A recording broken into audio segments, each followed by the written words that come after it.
वालेकुम वरहमतुल्लाहि वबरकातुहू। मुअज़्ज़ज़ सामीन किराम, उम्मीद है कि आप सब खैर आफियत से होंगे।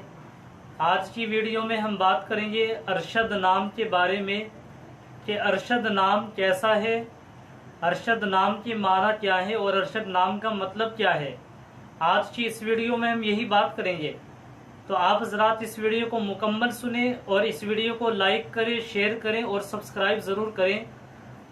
अरशद नाम अच्छा है।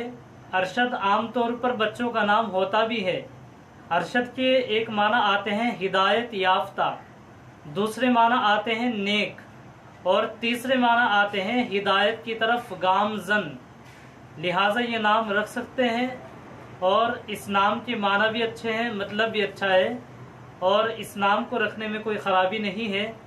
आप हजरात अगर कोई भी बात मालूम करना चाहे तो कमेंट्स में लिख कर के मालूम कर सकते हैं। अस्सलामु अलैकुम वरहमतुल्लाहि वबरकातुहू।